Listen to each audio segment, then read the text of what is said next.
বড়দিন মানেই Santa Claus, reindeer, সান্তাক্লজের গিফটের কথা ভেসে ওঠে মনের মধ্যে।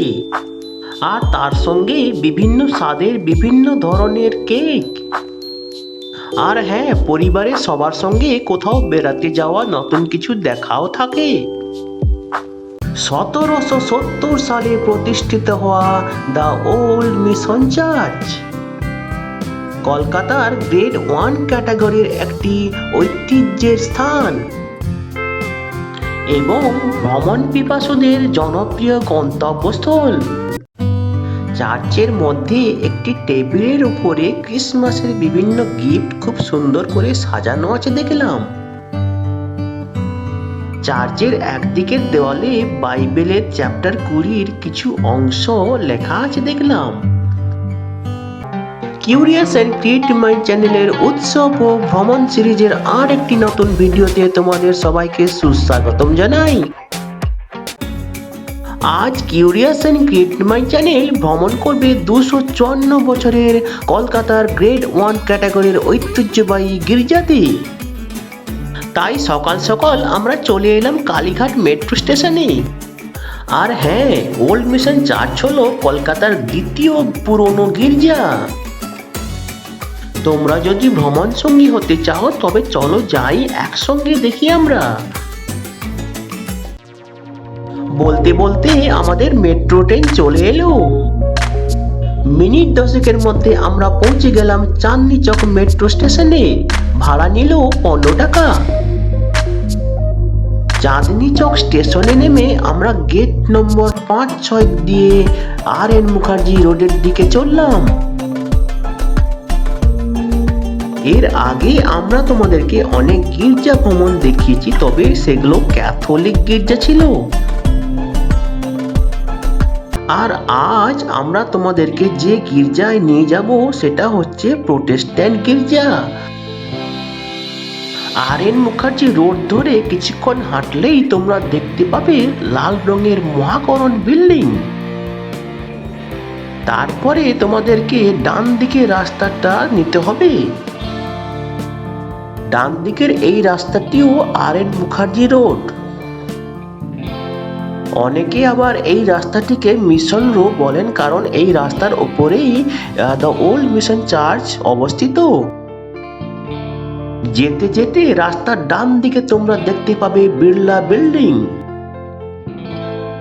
আর বলতে বলতে আমরা পৌঁছে গেলাম দ্য ওল্ড মিশন চার্চের সামনে। ইস্ট ইন্ডিয়া কোম্পানির কর্ণধার লর্ড ক্লাইভের সময় 1770 সালে এই গির্জাটি প্রতিষ্ঠিত হয়। ঢোকার মুখে গেটে ডান দিকে সাদা ট্যাবলেটের ওপরে গির্জাতে প্রার্থনার সময়সূচি দেওয়া আছে। এই গির্জাটি কলকাতার একটি অন্যতম টুরিস্ট অ্যাট্রাকশন, কারণ এটি কলকাতার গ্রেড 1 ক্যাটাগরির ঐতিহ্যের জায়গা। ভিজিটার্সরা এখানে সোম, বুধ, শুক্র সকাল 10টা থেকে 12টার মধ্যে আসতে পারে। গির্জার সামনের করিডোরের সামনে পুরনো দিনের মতো বিশাল বড় বড় রোমান স্টাইলের পিলার দিয়ে সাজানো দেখলাম। গির্জার রূপ মনে হচ্ছে কড়িবর্গা দিয়ে বানানো। আর গির্জার সাইডের দেওয়ালে বড় বড় কাঁচের জানালা আছে আমরা দেখলাম। তবে কাঁচের জানালার কাঁচ অনেক জায়গায় ভেঙে গিয়ে ফুটো হয়ে গেছে, রক্ষণাবেক্ষণের দরকার আছে। তো এই দিকটা হচ্ছে এই গির্জার সামনের দিক, এবং এই গির্জার ওপরে কিন্তু কোনো পিয়ের বা চূড়া নেই। যদিও পুরনো দিনের কিছু ড্রয়িংস এবং ফটো বলে যে এই গির্জার ওপরে পিয়ের বা চূড়ো ছিল।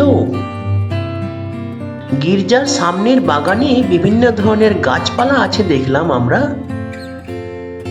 আর এদিকটা হচ্ছে এই গির্জার পেছনের দিকটা, দেখো উপরে প্লাস্টারগুলো ক্ষয়ে গেছে। পেছনের এই দিকটাও দেখলাম প্লাস্টারগুলো ক্ষয়ে গেছে। গির্জাটির রিনোভেশনের খুব প্রয়োজন আছে মনে হচ্ছে। গির্জার এক সাইডে জেসাস কল বা যিশু ডাকেন প্রার্থনা ভবন আছে। অফিসের একদিকের দেওয়ালে নিয়োগের একটি বিজ্ঞপ্তিও দেখলাম আমরা। চলো এবার তোমাদেরকে গির্জার ভেতরে নিয়ে যাই আমরা।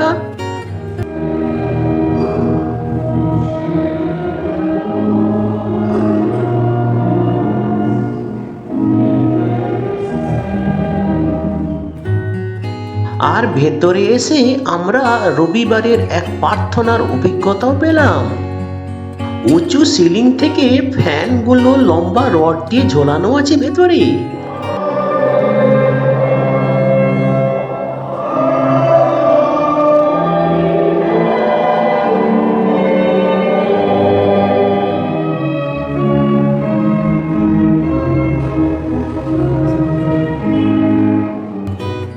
প্রার্থনা শেষে সবাই এসে ফাদারের সঙ্গে হ্যান্ডশেক করেন।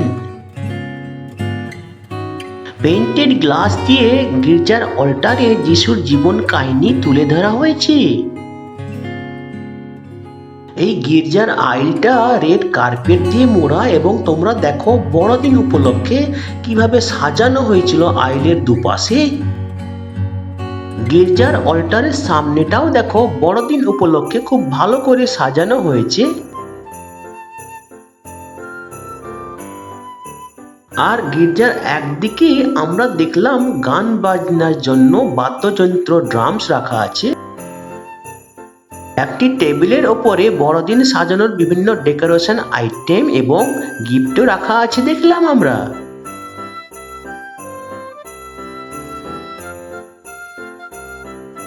বড়দিন উপলক্ষে গির্জার ভেতরে এলইডি লাইট দিয়েও সাজানো হয়েছিল। গির্জার এই দিকটাতে ব্যাপটাইজ করা হয়। আর এই গির্জাতেই বাংলা সাহিত্যের সব থেকে বড় আইকন মধুসূদন দত্ত ব্যাপটাইজড হয়েছিলেন 1843 সালের ফেব্রুয়ারির 9 তারিখে। গির্জার সব থেকে বড় আকর্ষণ হলো গির্জার ভেতরের দেওয়াল, যেখানে সাদা এবং কালো ট্যাবলেটের উপরে বিভিন্ন স্টোরি বা গল্প লেখা আছে। এক একটি ট্যাবলেট আমাদের এক একটি গল্প বলে। যেমন কালো রঙের এই ট্যাবলেট থেকে আমরা বাইবেলের চ্যাপ্টার 20 অনেক কিছুই জানতে পারি।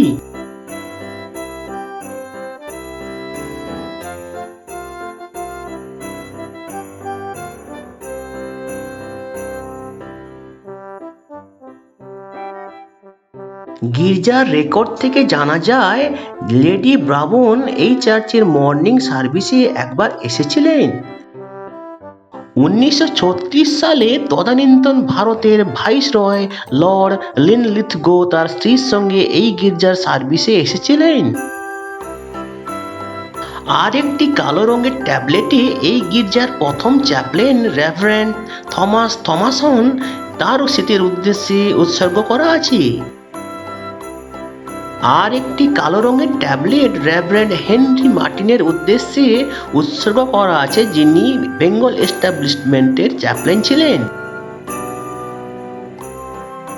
আর চার্চের ভেতরে দেওয়ালের এই ট্যাবলেটগুলো পড়তে আমাদের বেশ খানিকটা সময়ও চলে গেল ধীরে ধীরে।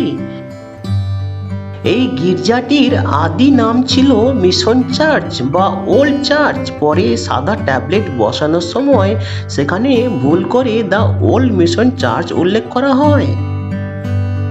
অল্টারের একদম অপোজিট ওয়ালে চার্চের বিভিন্ন অনুষ্ঠানের সময়সূচিও দেওয়া আছে।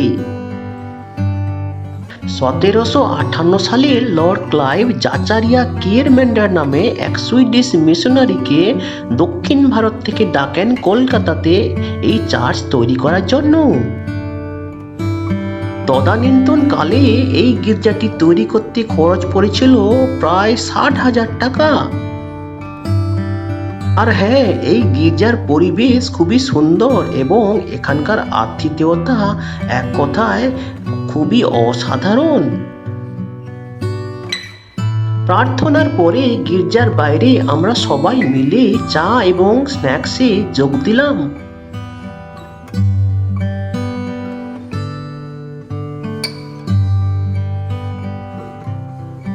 গির্জার এই দিকে সিঁড়িতেও সারি সারি ফুল গাছের টব দিয়ে সাজানো।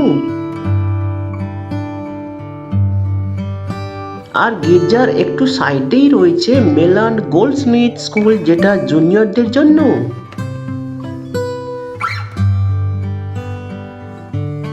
গির্জার পাশেই রয়েছে ছোট্ট একটা আবাসন।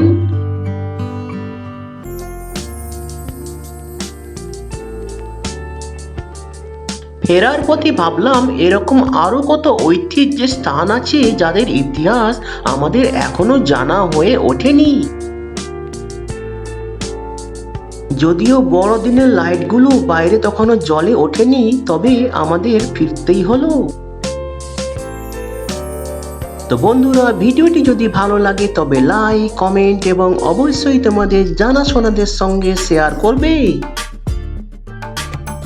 আর এই ভিডিওটি যদি তোমাদের ভালো লাগে তবে আমাদের অন্যান্য বড়দিন এবং ট্রাভেল ভিডিও যেমন এইগুলো হয়তো তোমাদের ভালো লাগতে পারে।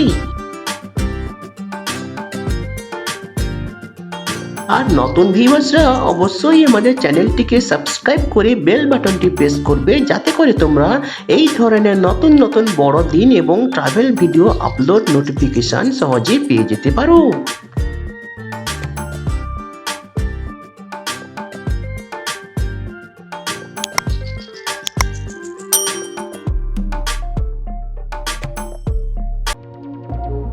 তো বন্ধুরা, ভালো থাকবে, সুস্থ থাকবে। দেখা হবে তাহলে পরের ভ্রমণের ভিডিওতে।